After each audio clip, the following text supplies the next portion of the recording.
Hoje nós vamos falar sobre a inflação nos diplomas e a erosão do prestígio acadêmico.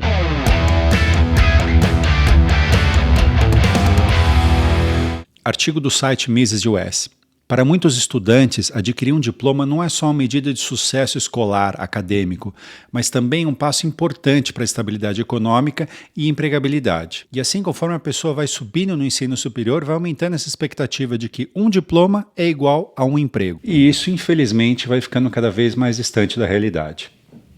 Com o acesso mais fácil às universidades, uma graduação se tornou o mínimo na hora de buscar um emprego. Se você já está empregado, você entende qual é o problema. O mercado de trabalho ele valoriza o diploma apenas como um passo inicial e não como um mecanismo de triagem. Não é uma evidência de que a pessoa efetivamente sabe fazer aquilo. E quando todo mundo tem uma coisa, essa coisa vale cada vez menos. Na economia nós temos um nome mais técnico, mais bonito para isso. Ou seja, aquela promessa que existia da mobilidade social por meio do diploma, agora parece um tanto quanto frágil. Eu não estou dizendo com isso que seja ruim você estudar ou que seja ruim você ter um diploma. O que eu estou dizendo é que o diploma não tem mais o mesmo peso que ele tinha quando era uma coisa super elitista. Porque, como você mesmo viu, quando todo mundo tem uma coisa, essa coisa passa a valer menos.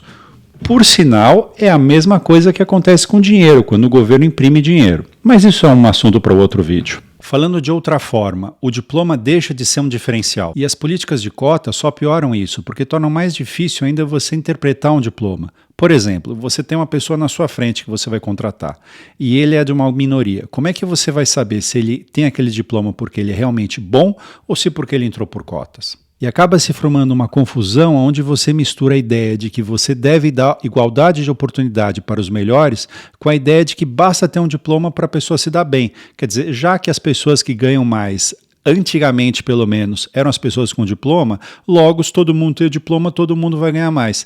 Mas não é assim que a realidade funciona. Quando se descobriu restos de cannabis num cachimbo de poço de Shakespeare, que era comum no 16, vários dos meus alunos ficaram entusiasmados, né? Shakespeare fumava maconha e foi Shakespeare. E eu dizia, ele foi Shakespeare, mas se você fumar maconha, será só um maconheiro. Você não será Shakespeare, né? Porque Shakespeare não era Shakespeare por causa da maconha. A mesma coisa acontece com o diploma.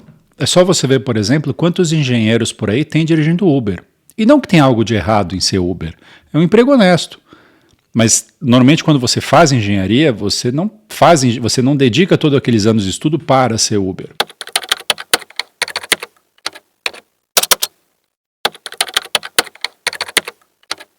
O artigo traz uma luz no fim do túnel. Ele comenta que essa realidade leva os estudantes a buscar estágios, projetos pessoais, portfólios online, cursos, etc. e encara essas atividades como diferenciais essenciais, e não apenas como alguma coisa complementar. Em áreas como mídia, tecnologia, até mesmo políticas públicas, uma marca pessoal forte, que é sustentada por publicações, um bom networking, é o melhor indicador de competência, muito mais do que um diploma. Tem um ponto interessante que eu gostaria de comentar. Esse artigo ele não fala sobre o sistema educacional alemão. Mas olha que interessante, até a década de 80, 90, quando a criança entrava na escola pequenininha, a família já tinha que escolher entre 3 escolas diferentes. Schule é a escola, tá? Então você tinha a Hauptschule, que era uma escola mais geral, que é mais voltada a quem ia fazer trabalhos manuais, a Realschule, que era uma escola já meio técnica, digamos assim, mais elaborada, tal, para o que o americano chama de blue collar.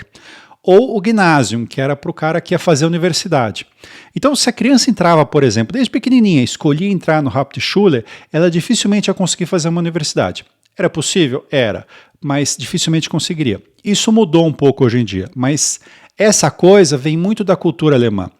E eu acho interessante, porque, na minha opinião, muita coisa do trabalho do Karl Marx vem dessa visão de mundo, de que não existia mobilidade social e tudo mais. E, realmente, culturalmente, havia várias barreiras para a mobilidade social, especialmente na Europa, especialmente na Idade Média, que hoje não existem mais, mas isso ajudaria a explicar um pouco a visão torta e míope dele. Mas, enfim, isso não está no artigo, isso é um adendo meu. Aproveitando que eu já fiz um adendo que não estava no artigo, eu vou aproveitar para fazer um outro adendo. Eu vou comparar 2 grupos, essa comparação é muito comum dentro da escola austríaca. Eu vou comparar 2 grupos.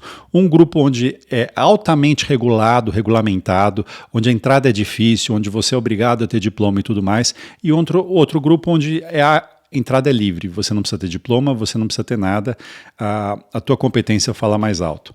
Num grupo, os custos são cada vez mais altos, até se tornarem praticamente proibitivos em muitos lugares, e no outro grupo os custos são cada vez mais baixos e a democratização da coisa acontece muito mais forte.